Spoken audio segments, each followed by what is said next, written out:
Baseball was really an interesting part of our lives. Number one, for me and for my friends, we never played baseball. We were pretty much asphalt locked where we lived. There were a couple of parks some distance away, and you could not play baseball in them.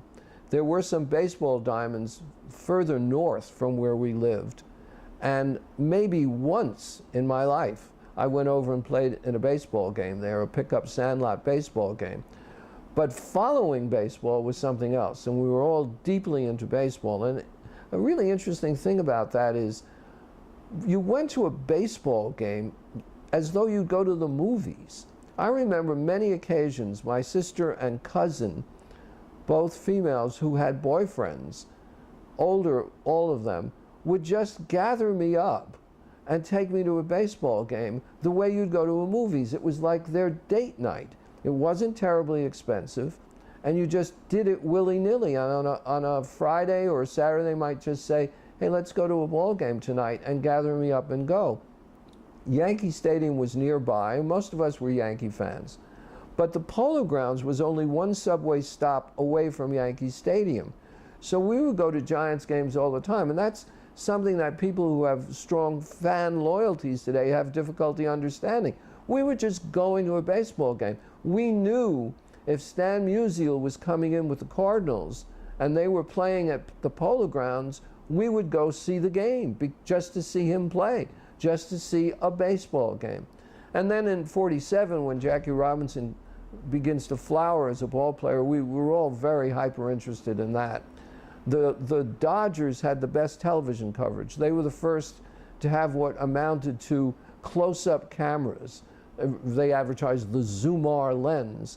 And we all grew up on television of baseball at that point, and the Dodgers had the best coverage. And you would watch the Dodger games on television, although we never went out to Ebbets Field. It just seemed too far away. But we would watch the Dodger games just for the coverage because it was so superior to what the Yankees and the Giants had. And I can still remember Don Newcombe on the mound perspiring. And then Jackie Robinson. It was thrilling to see him play. I had another connection to him. Oddly, for a guy in those years, my cousin, Jewish, was able to get a job in motion picture publicity. And he got a job working on the Jackie Robinson story. So he was shepherding Jackie Robinson around, and I was kind of interested in that. So stories would come back to me about, you know, what a really decent guy he was. And I always remember the story he told me that he didn't have a good day at the plate, and they were walking along in the evening, and somebody yelled out at him, hey, Jackie, what kind of hitting is that? And he turned to my cousin and said, basically, what do they want from me? And it gave me an insight into the kind of pressure and demands that were on him. But you rooted for Robinson, you rooted for the Giants, you were not unhappy if the Dodgers won, if it didn't affect the Yankees. It was only when they played in the World Series did your fan loyalties really come out. But we just were interested in our local teams. These were our teams, and we followed them all.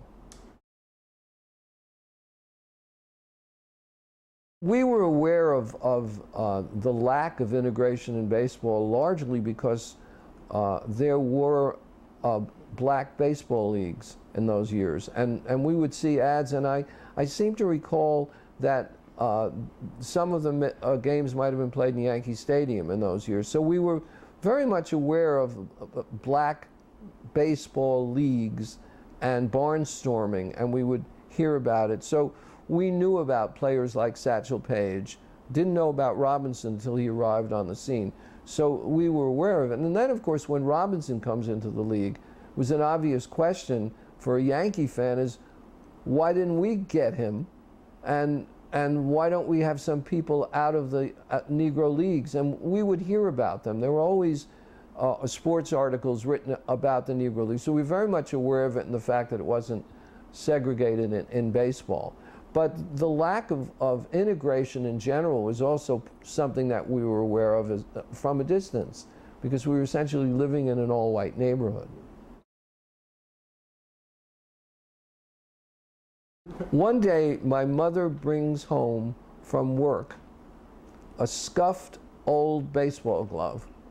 And she tells me that a guy she knows in business gave it to her, who was a friend of Joe DiMaggio. And this was Joe DiMaggio's glove. When I look at the glove, and nowhere on it does it say Joe DiMaggio. The engraving, slightly worn, says Lynn Larry. Now, Lynn Larry had a popular glove. He had been a shortstop for the Yankees. But it's not a Joe DiMaggio glove. And I asked my mother, how can this be Joe DiMaggio's glove? And she was apparently prepared by the guy who gave her the glove, who said the ball players don't always use the gloves they endorse, and Joe DiMaggio liked this particular model. So I'm holding the glove, and I bring it up the street where all my friends convene, and I announce, this is Joe DiMaggio's glove. I have Joe DiMaggio's glove. And my friends look it over, and one of them says, it says Lynn Larry on it. And I say, the ball players don't always use the gloves that they endorse. Joe DiMaggio likes this glove. They don't buy it. So if a tree falls in the forest and no one's there to make it a sound, I'm sorry, if a tree falls in the forest and nobody's there to hear it, doesn't make a sound. If you have a glove and you say it's Joe DiMaggio's glove and you can't prove it and your friends don't believe it, is it Joe DiMaggio's glove? And I just don't know to this day whether or not that was Joe DiMaggio's glove. It might have been, or this guy may have just been telling my mother a cock and bull story.